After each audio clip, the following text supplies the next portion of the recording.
maçonnerie délivre son enseignement à travers un système de grades, et notamment ses 3 premiers grades d'apprenti, compagnon et maître. Ceux-ci sont fixés par la première grande loge, celle qui apparaît à Londres en 1717 ou peut-être un peu après, et qui reprend le patrimoine rituel de la vieille maçonnerie d'Écosse et le réorganise en 3 grades d'apprenti, compagnon et maître.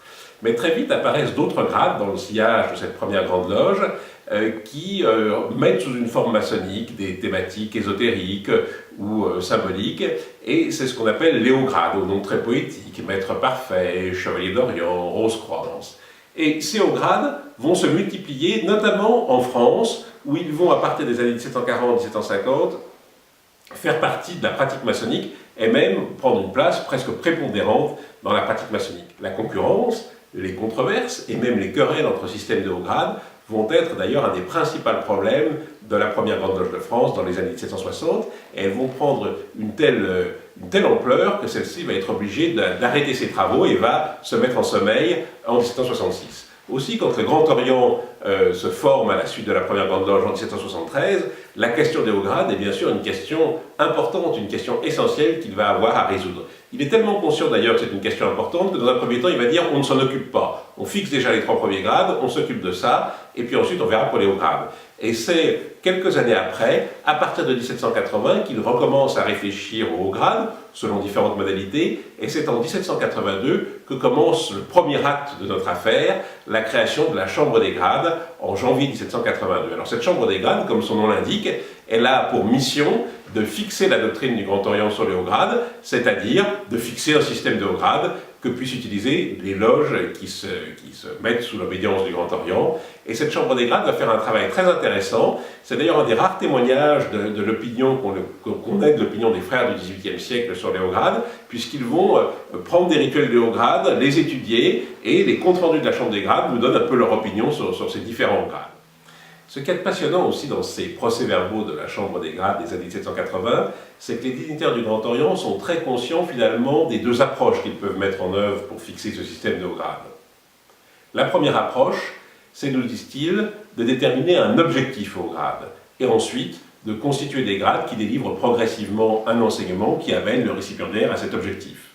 Cette première méthode, c'est par exemple celle qui sera mise en œuvre par les frères lyonnais, qui constitueront le régime écossais rectifié. L'idée des frères lyonnais, c'est que les hauts grades, la maçonnerie et les hauts grades en particulier, doivent enseigner la doctrine de leur maître, Martinez de Pasquali, et donc ça c'est l'objectif, et ensuite on ajuste les différents grades à la réalisation progressive de cet objectif. La deuxième méthode, et c'est celle que vont finalement retenir les dignitaires du Grand Orient, c'est, nous disent-ils, d'examiner l'ordre analytique connu. Et cet ordre analytique connu, c'est non pas de créer un nouveau système, mais de fixer un usage. Et c'est finalement donc l'option qu'ils vont choisir. Ils vont examiner ces 10, 15, 20, 30 hauts grades pour ne finalement retenir que ceux qui leur paraissent les plus pratiqués en France et dans une version la plus communément admise. Et c'est donc intéressant de voir qu'à l'origine des hauts grades du rite français, il n'y a non pas la volonté de créer un nouveau système, mais de fixer un usage acceptable par toutes les sensibilités maçonniques. De début 1782 au premier mois de 1783, la Chambre des grades va réaliser un important travail. Elle se réunit souvent, examine ses grades, propose des conclusions, et puis tout d'un coup, ça s'arrête. Ça s'arrête, elle se consacre à d'autres sujets qui ne sont d'ailleurs même pas dans ses statuts, comme par exemple les grades symboliques sur lesquels l'interroge le Grand Orient, et on a l'impression que ce travail ne débouche sur rien. Fin du premier acte. Le 2 février 1784, une circulaire annonce aux maçons français la création d'une nouvelle structure, le Grand Chapitre Général de France. Et on a la surprise de découvrir dans ce Grand Chapitre Général de France la plupart des membres de la Chambre des grades. Alors le Grand Chapitre Général de France va en fait finaliser et arriver au bout du travail orchestré par la Chambre des grades.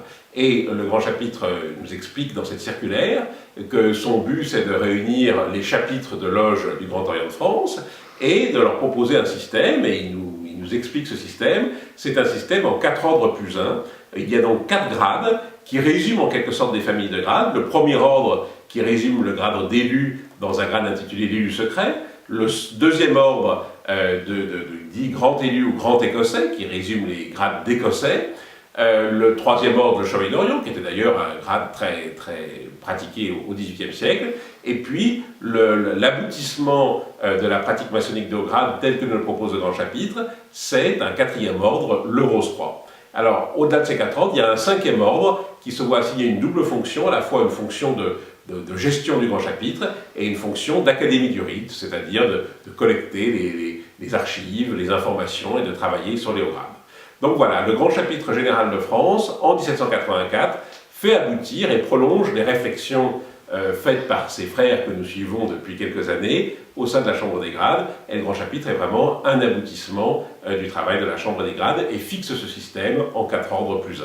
Texte que l'on connaît aujourd'hui sous l'intitulé de Régulateur des chevaliers maçons. C'est en effet le titre qui lui a été donné quand il a été publié au début du XIXe siècle, mais le rituel imprimé sous l'Empire présente le même texte que les rituels fixés par le Grand Chapitre pour les 4 ordres en 1784. Dès ses textes fondateurs, le Grand Chapitre explique que sa vocation est de s'unir au Grand Orient.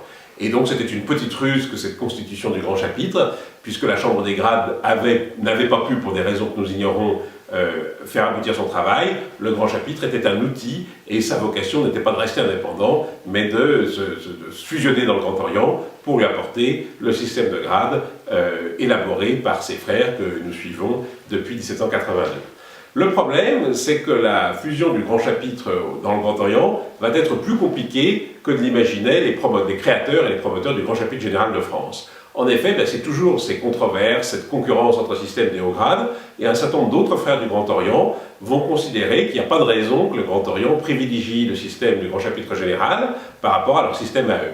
Et donc il va y avoir pendant plusieurs années, presque jusqu'à la veille de la Révolution, différents débats assez vifs qui vont faire que la réunion du Grand Chapitre général au Grand Orient de France ne va pas être un long fleuve tranquille.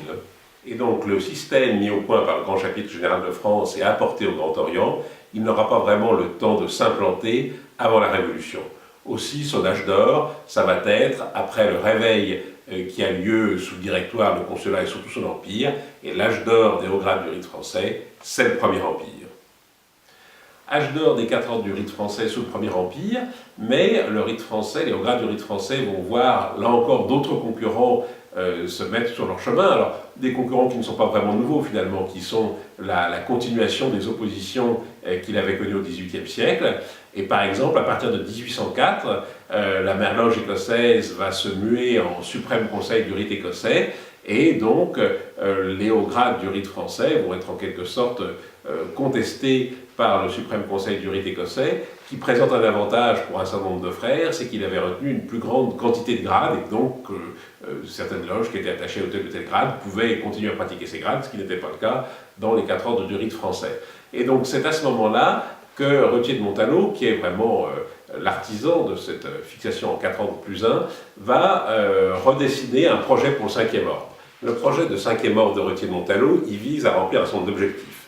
Et tout d'abord, à doter le rite français de grades au-delà du Rose-Croix, parce que finalement le système pour les grades entre la maîtrise et le Rose-Croix paraissait assez recevable, assez judicieux, mais les frères étaient frustrés que le Rose-Croix soit le sommet des hauts grades du rite français. Et donc le 5e ordre, tel que le conçoit Retier vers 1806-1807, c'est avant tout un ordre qui doit gérer les grades au-delà du Rose-Croix, et notamment des grades auxquels les maçons français étaient attachés, des grades hermétiques comme le Chevalier du Soleil, des grades templiers comme le Cadoche. Le 5e ordre de Retier de Montalot est donc une sorte de conservatoire pour tous ces grades au-delà du Rose-Croix. Il y en a 81, et le système, il faut le dire, est assez complexe. Mais malheureusement, Retier meurt en 1808, et donc il n'a pas le temps de mettre en œuvre ce 5e ordre qu'il a conçu, et ses amis vont avoir du mal, ils ne vont pas arriver à le faire fonctionner parce qu'il est trop complexe, il était aussi pas complètement fini, pas complètement abouti, et donc finalement ce 5e ordre, conçu par Retier de Montalot vers 1807, il va progressivement cesser ses travaux à partir de 1812, et il faut dire qu'à partir de 1812, les maçons français sont comme tous les Français, surtout préoccupés de l'état du pays, et l'intérêt pour la maçonnerie diminue devant la difficulté des temps, et donc finalement la disparition du 5e ordre va marquer la fin de cette première phase de l'histoire du rite français, de son âge d'or sous l'Empire, et ensuite, eh bien, il va peu à peu s'estomper au cours du XIXe siècle. Cette histoire des hauts grades du rite français, qui s'étend de 1784 à 1812-1813, vous pouvez la retrouver dans un ouvrage qui sort en ce moment, Les hauts grades du rite français, Histoire et texte fondateur, le régulateur des chevaliers maçons. Le livre présente dans une première partie, beaucoup plus en détail, l'histoire donc de la formation, des sources, de la façon dont ça s'est mis en place, dont les 4 ordres ont été fixés par le grand chapitre dans les années 1780.